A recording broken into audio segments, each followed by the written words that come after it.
Si vous avez cliqué sur cette vidéo, c'est que vous avez certainement envie de sécuriser votre maison. Et ça tombe bien, moi aussi. Je vais relever le challenge de moi-même installer les caméras de surveillance ici, dans cette maison. Alors les conseils que je vais donner dans cette vidéo s'appliquent à tout type de produit.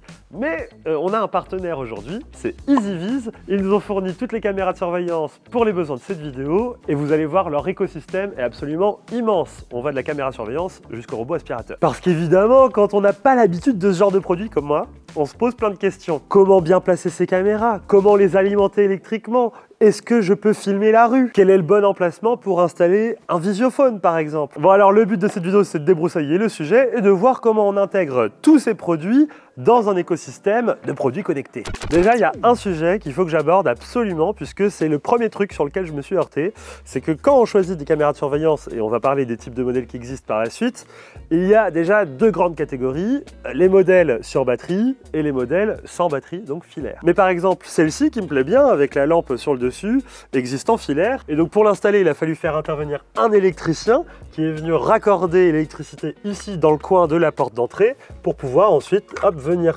connecter la caméra directement au réseau électrique de la maison. Et c'est là où je mets un gros point de vigilance. Chez vous, vérifiez bien votre réseau électrique et voir si tout ça est possible avant d'imaginer quoi que ce soit. Mais il y a une chose qui est super importante pour pouvoir se projeter, c'est savoir où placer ces caméras de surveillance. Pour bien comprendre, faisons un petit plan. Ici, j'ai la maison, juste à côté un garage, et évidemment la rue qui vient longer la maison. Alors, ce qu'on va regarder pour bien placer ces caméras de surveillance dans un premier temps, c'est les points d'entrée dans la maison. Donc évidemment, le premier qu'on peut remarquer, c'est la porte d'entrée, hein, c'est dans le titre. Donc ici, évidemment, qu'on va venir placer une caméra de surveillance. La porte de garage est une autre entrée évidente dans la maison, donc une caméra de surveillance est aussi conseillée. Mais très souvent, c'est quand même assez intéressant de placer une autre entrée au niveau du jardin, puisque dans le cadre des intrusions, il y en a pas mal qui peuvent se faire par l'arrière de la maison. Donc ça peut être un point de vigilance auquel il faut faire attention. Donc là, dans ma théorie, je pars sur un setup de 3 caméras de surveillance. Et comme je vous l'ai dit, l'accès à l'électricité filaire n'est pas forcément évident. Et donc c'est à ce moment que je me suis penché sur les solutions de caméras de surveillance sur batterie.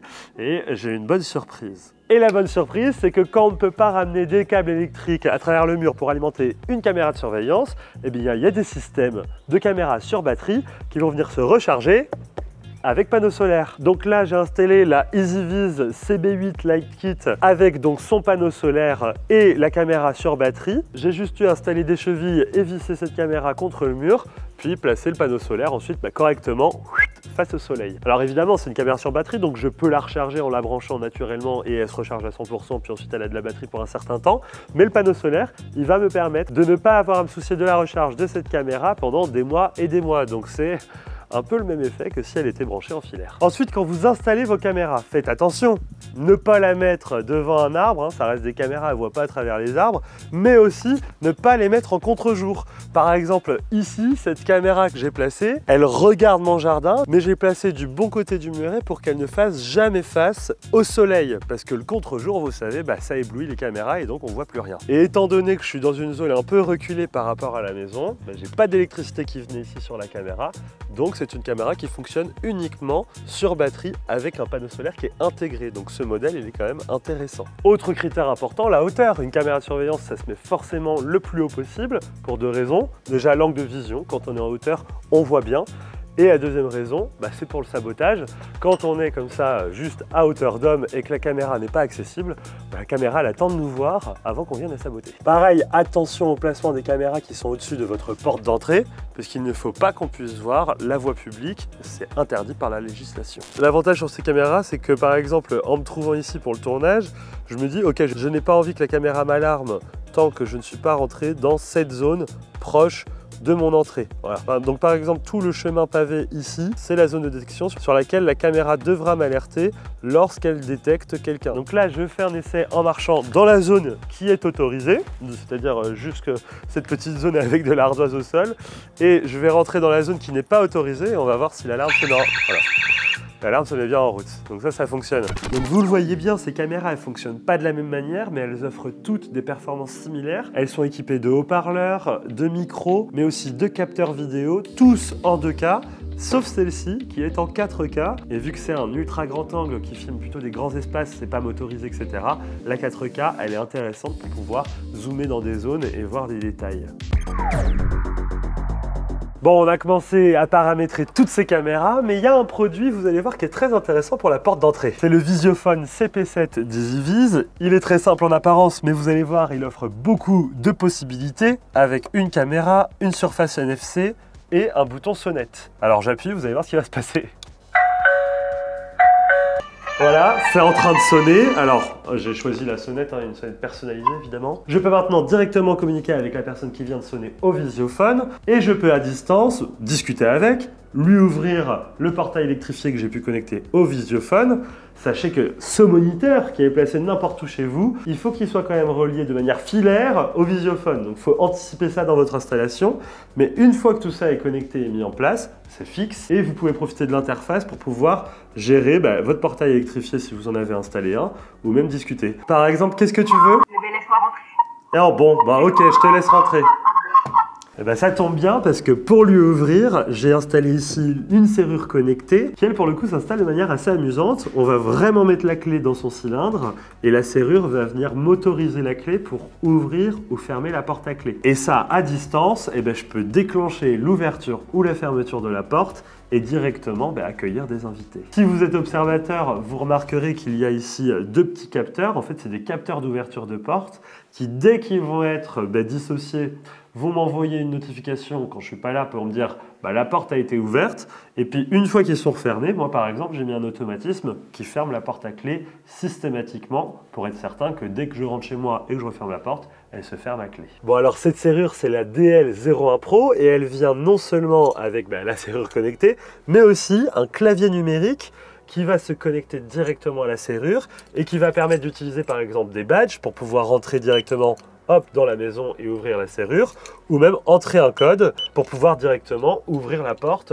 sans avoir besoin de clés spécifiques. Pour moi, l'avantage de cette serrure, et je vous conseille de choisir une serrure qui fonctionne sous la même méthode, puisqu'elle ne condamne pas le verrou qui était déjà existant, et donc ça me permet quand même d'utiliser une clé classique pour pouvoir ouvrir ma porte de manière complètement naturelle.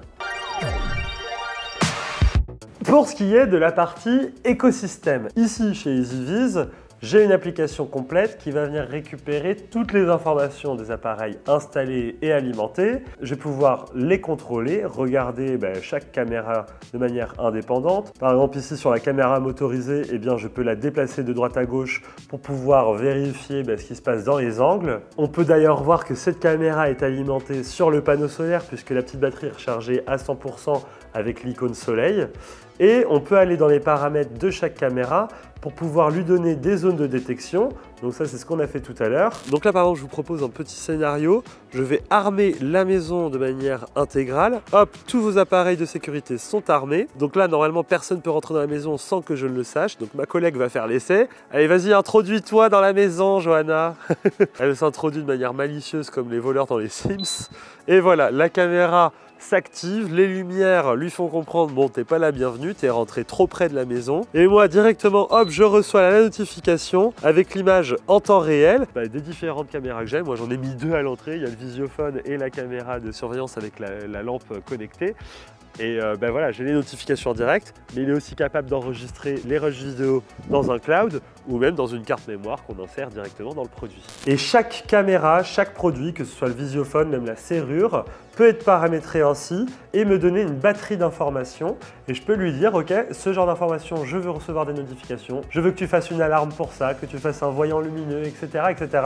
Bref, tout est paramétrable. Et donc c'est en ça qu'on réussit à avoir un espèce d'écosystème qu'on a installé soi-même, parce que c'est ça le plus important, c'est de l'installer soi-même et de le contrôler par soi-même. Je peux vous montrer un réglage qui m'intéresse, par exemple la détection de forme humaine. Une fois qu'elle est en service, dès qu'une caméra va voir un humain, je peux lui dire, écoute, tu vas faire une alarme, mais je pourrais très bien lui dire aussi, non, je ne veux pas d'alarme, je veux juste que tu m'envoies une notification parce que c'est très normal qu'il y ait un humain qui passe dans cette zone. Ou bien même, je peux mettre une sonnerie personnalisée que je peux enregistrer en direct. Ceci est une sonnerie personnalisée, fais attention à toi, je te vois. Voilà, j'ai enregistré la sonnerie. Bon, on va tester cette sonnerie si elle fonctionne. Donc là, je me mets dans le champ de la caméra alors que je n'ai pas le droit. Ceci est une sonnerie personnalisée, fais attention à toi, je te vois. C'est quand même très drôle d'avoir cette sonnerie. Hein. Et on voit que ça marche, quoi. Donc c'est quand même assez intéressant de choisir ces produits pour qu'ils aient un niveau de personnalisation et de paramétrage poussé, puisque c'est des produits qui vont toujours avoir une utilité particulière selon l'endroit où ils sont placés. Donc faites très attention à ça quand vous choisissez vos caméras. Typiquement, EasyViz, ils offrent ce niveau de possibilité. Si vous choisissez des caméras motorisées, il y a aussi des fonctionnalités de suivi de la personne qui automatiquement va être ce qu'on va dire dissuasif, hein.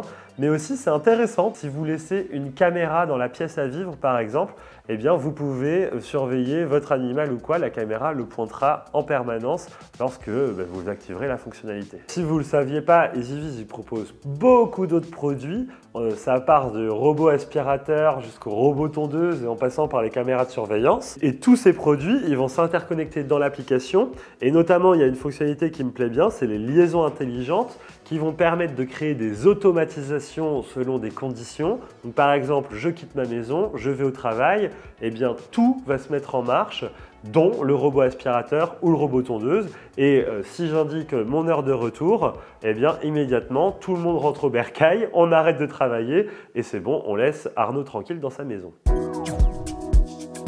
Bref, vous l'avez vu, pour équiper totalement votre maison, eh bien, va falloir un peu mettre les mains dans le cambouis. Alors voici les 3 points à retenir de cette expérience avant que vous puissiez vous lancer vous. Premièrement, et vous l'avez compris, n'hésitez pas à faire appel à un électricien ou un professionnel des vidéosurveillance quand vous achetez vos produits pour une installation propre et surtout une installation électrique viable. Parce que moi, par exemple, je ne m'y connais pas parfaitement en raccordement électrique et j'étais pas rassuré de le faire moi-même. Je pense que j'ai bien fait d'appeler un électricien pour pouvoir faire les raccordements de manière safe. Par contre, pour tout le reste, la connexion de l'appareil à l'application ou même la partie automatisation, une fois qu'on a passé le premier essai, eh ben on a compris le truc et puis ça roule tout seul, quoi. Deuxième point, bien réfléchir à son emplacement avant d'acheter la caméra. Chaque caméra a des fonctionnalités différentes. Elles sont parfois motorisées pour pouvoir recouvrir un large angle ou parfois c'est juste un ultra grand angle très large sur une caméra fixe. Et donc là c'est important de tout penser à l'avance, l'écosystème de l'ensemble de la maison pour pouvoir bien acheter. Et le dernier point, et j'en ai peut-être pas assez parlé, bien respecter la loi. On ne peut pas placer des caméras de surveillance qui vont filmer les parties publiques, donc la rue, le trottoir, etc. Donc il faut correctement les placer et profiter des différentes fonctionnalités intelligentes. Par exemple, chez EasyViz, il y a la détection de zone, donc une caméra ne s'activera pas si on ne rentre pas dans la propriété. Et autre point qui est important que je n'ai pas souligné, c'est que là je suis dans une grande maison et évidemment tout ça peut s'adapter à des espaces plus restreints. Donc vous pourriez avoir besoin de sécuriser un appartement ou tout simplement d'avoir un robot aspirateur chez vous. C'est possible dans des petits espaces. Voilà, j'espère que cette vidéo vous aura intéressé. N'hésitez pas à vous abonner à la chaîne YouTube de Frandroid. Je remercie encore une fois EasyViz d'avoir été le partenaire de cette vidéo et de soutenir la chaîne. Sur ce, je vous dis vive la technologie, vive les caméras de surveillance. Ciao!